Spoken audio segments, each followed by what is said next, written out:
भारत की रणनीति की बात कर लेते हैं इस महायुद्ध में। तो ये रणनीति आपको भारत की कैसी लगती है अब तक की? और भारत की संतुलित कूटनीति, भारत इस क्षेत्र में एक स्मार्ट खिलाड़ी के रूप में क्या आपको दिखता है इस वक्त पर? देखिए, भारत हमेशा से वेस्ट एशिया में एक स्मार्ट खिलाड़ी रहा। जब इजराइल के साथ हमारे डिप्लोमेटिक टाइज नहीं थे, तब भी इजराइल के साथ हमारे बिहाइंड द सीन बहुत अच्छे रिलेशनशिप हुआ करते थे। हाँ, बिल्कुल। ये जानी हुई बात है। लेकिन थोड़ी सी हम उतने स्मार्ट नहीं नज़र आ रहे हैं आज की तारीख में। दो वजह है इसकी।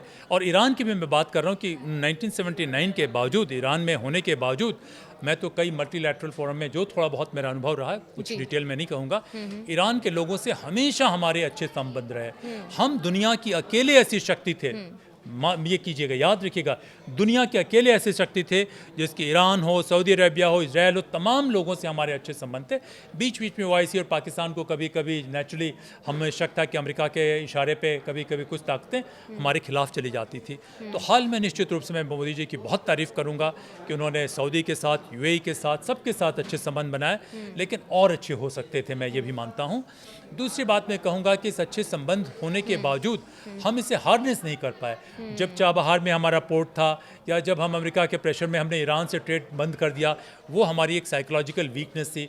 हमें सर में आंख डाल के बिना कॉन्फ्रंटेशनल हुए अमेरिका को भी कहना चाहिए था कि देखिए, रूस हो या ईरान हो, इन दोनों देश की जो है हमारी जियोपॉलिटिक्स के लिए बहुत मजबूत है। और इसकी क्यों नहीं कर पाए, तो मैं समझता हूँ कि एक उसकी स्ट्रेटेजिक वजह रही। टैक्टिकल तो ठीक है, टैक्टिकली हम ठीक ठाक कर रहे हैं, उतने बुरा नहीं कर रहे हैं, एक्सेप्ट कि हमने ईरान से ट्रेड करना बंद कर दिया। जो रुपीज़ में ट्रेड हो रहा था, बहुत ही डिस्काउंटेड ऑयल हमें मिल रहा था। लेकिन गलती यहाँ पे हुई, जैसे मैंने कहा, कि हम अंडर परफॉर्म कर रहे हैं। अगर हमारा डेमोक्रेटिक या गवर्नेंस का मॉडल या इंडोक्रेटिक मॉडल कोई होता जो मजबूत होता, जिसको फॉलो करने के लिए रशिया और ईरान भी कुछ मजबूर होते, हम उनको भी कुछ नच कर सकते थे, वॉर के जरिए नहीं, परसुएट कर सकते थे। तो वहाँ पे हमारी बहुत बड़ी फेलियर है। मैं कहता हूँ कि स्ट्रेटेजिकली बहुत बड़ी फेलियर है, लेकिन उसके बावजूद भारत के गुडविल बहुत अधिक है इस रीजन में, और निश्चित रूप से कुछ अच्छी चीज़ें भी हुई हैं, लेकिन हमें कॉम्प्लेसेंट होने की ज़रूरत नहीं है। मैं तो स्टेट क्राफ्ट के अध्ययन करता हूँ, पहले तो प्रैक्टिस किया। मैं सोचता हूँ कि हमें अपने स्ट्रेंथ को बढ़ाना चाहिए, और ये हमें क्यों मिलता है कि हम अंडर परफॉर्म नहीं कर सकते, हम अपने घर के भीतर नहीं देख सकते, और दुनिया को भी ये रियलाइज़ करना चाहिए कि जो अमेरिका हासिल नहीं कर सकता, जो चीन हासिल नहीं कर सकता, भारत में वो पोटेंशियल है, और वो पोटेंशियल हम रियलाइज़ नहीं कर पा रहे हैं, उसके लिए सिर्फ हम जिम्मेदार हैं। लेकिन नई रणनीतिक समूह यानी कि न्यू जो जियोपॉलिटिकल ग्रुपिंग अगेन, नए रणनीतिक समूह यानी कि न्यू जियोपॉलिटिकल ग्रुपिंग, क्या भारत अब क्षेत्रीय समूह का हिस्सा बनकर अपनी भूमिका को और प्रभावी बना रहा है? देखिए, हम किसी से कॉन्फ्रंटेशन नहीं करना चाहते, ये हमारे हित में है, और ये बात आज नहीं है, ये हमेशा से इस जगह रही। आज से 5-7 साल, 10 साल पहले भी रही कि उस रीजन में हम अकेले पावर थे कि था। अब सवाल है कि हम किसी ग्रुपिंग वगैरह में आने के बजाय हम अपनी ताकत को बढ़ाएं, हम अपनी क्रेडिबिलिटी को बढ़ाएं। हमारी तमाम इंटरनल कमियों के बावजूद देखिए, जब बाहर की बात आती है तो हमारी क्रेडिबिलिटी है। हम किसी को मजबूर नहीं करना चाहते। आप श्रीलंका में देखें कि श्रीलंका में चाइना ने बहुत इन्वेस्ट किया, हमारे खिलाफ उनको भड़काया, लेकिन जब उनके पास क्राइसिस आई तो भारत अकेला देश था जो उनके साथ खड़ा रहा। आप देखें कि नेवल एक्सरसाइज हुए, और अभी भी हमने ऑयल वहीं पहुंचाया, हम पहुंचाया, हमने नेवल बांग्लादेश और एक्सरसाइज, पाकिस्तान, हाँ बिल्कुल, हाँ, नेवल बाकी एक्सरसाइज की श्रीलंका बात को करें पहुंचाया। तो देखिए, सब कुछ होने के बावजूद हमारी एक क्रेडिबिलिटी है, और ये क्रेडिबिलिटी आज नहीं, मैं 1971 की बात कहता हूँ कि 1971 में भारत जाता है, लेकिन वहाँ जाके अपना कुछ एजेंडा साबित करने के बजाय वहाँ के लोगों को मजबूत करता है। ये हमारे डीएनए में है, कि हमारे डीएनए में है, हमारे इसमें है। तो हमें क्या करना चाहिए कि देखिए, हमारे दो तरीके हैं कि हम जो है अंडर परफॉर्म करके नहीं रह सकते हैं। ये अंडर परफॉर्मेंस जो गवर्नेंस या नेशनल सिक्योरिटी पे या टेक्नोलॉजिकल इनोवेशन पे है या इंस्टीट्यूशनल कमी पे है, वो हमारे इंटरनल मामला है। लेकिन ये इंटरनल मामला अगर रहता है तो हमारी बाहर की चीज़ें भी ख़राब होगी, और इंटरडिपेंडेंट, इंटरकनेक्टेड वर्ल्ड में हम अंडर परफॉर्म करके घर के अंदर छुप के रह नहीं सकते हैं। तो हमारे जितने स्टेक होल्डर्स हैं उनको सोचने की ज़रूरत है, और दुनिया को भी लगना चाहिए कि देखिए, मजबूत भारत सभी के हक में है, और भारत जो है, मैं समझता हूँ कि बहुत कंस्ट्रक्टिव रोल पैदा कर सकता है।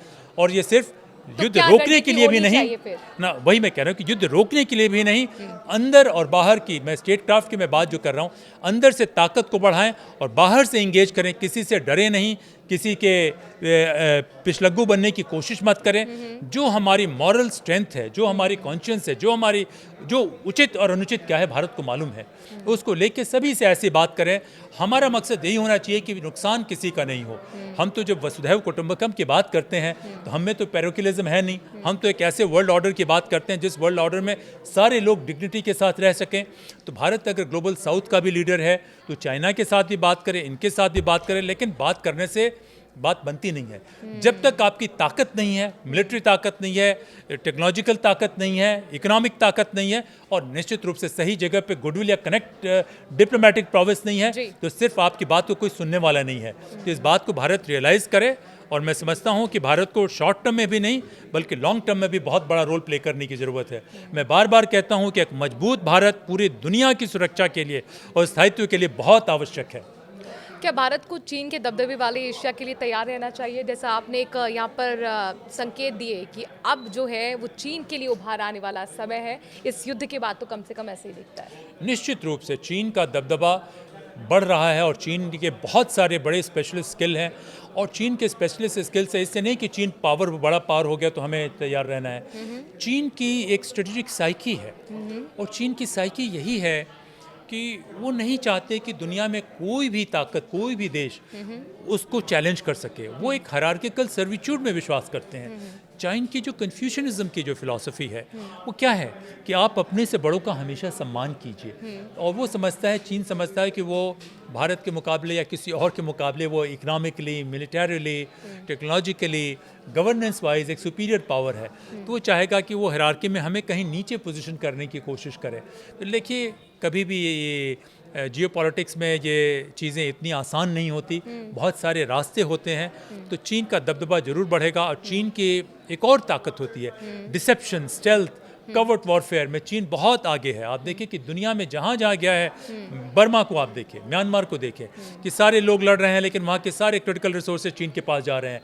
आप DRC में देखिए, अफ्रीका में देखिए कि वहाँ के तमाम लोग लड़ रहे हैं लेकिन चीन का फ़ायदा हुए जा रहा है। तो ये एक अलग साइंस है, ये एक अलग कॉम्प्लेक्स विद्या है जो मीडिया में या डिप्लोमेसी में या मिलिट्री में भी वो नहीं आती। तो चीन की ये बहुत बड़ी स्ट्रेंथ है। तो चीन को भारत इसके लिए तैयार ही नहीं रहना चाहिए। भारत अपने आप को इस तरीके से तैयार करे कि बिना किसी को नुकसान पहुंचाए, कैसे हम चीन के साथ, कैसे हम अमेरिका के साथ, कैसे हम खाड़ी के देशों के साथ, कैसे हम जापान के साथ, कैसे ग्लोबल साउथ के साथ बनाएं। और ये सिर्फ बात कहने से नहीं होती है, ये एक बहुत ही कॉम्प्लेक्स साइंस है। और ये साइंस जो है, हमारी एजुकेशन सिस्टम, हमारे इंस्टीट्यूशन का जो तरीका है वो इस साइंस को आने नहीं देते हैं। तो मैं समझता हूँ कि भारत के स्टेक होल्डर्स अगर सोचे तो भारत में इतनी प्रतिभा, इतनी काबिलियत, इतना टैलेंट, इतना कमिटमेंट, इतना पैशन सब कुछ होने के बावजूद बचा हुआ है कि हम इस साइंस को इवॉल्व करें और सबकी मदद करें। कि अगर मजबूत दुनिया होती है, मैं कहता हूँ कि स्टेट क्राफ्ट बढ़ना चाहिए।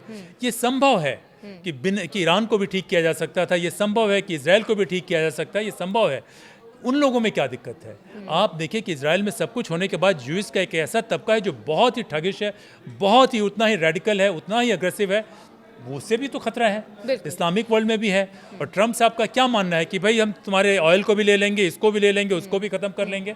एक इंपीरियलिस्ट, कॉलोनियल, वाइट सुप्रीमेसिस्ट की थॉट प्रोसेस है। तो इन तमाम चीज़ों से दुनिया खराब होगी।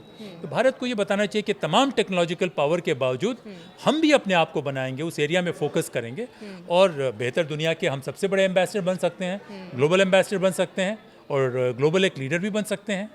और बिल्कुल ये ग्लोबल लीडर की जो आपने बात की, विश्व गुरु, उसको लेकर लगातार चर्चा भी होती रही है, उस तरफ कदम भी बढ़ते रहे हैं। और बहुत बहुत शुक्रिया हमें बारीकियाँ इस युद्ध और उसके आगे होने वाले परिणाम, उसके इम्पैक्ट के बारे में बताने के लिए।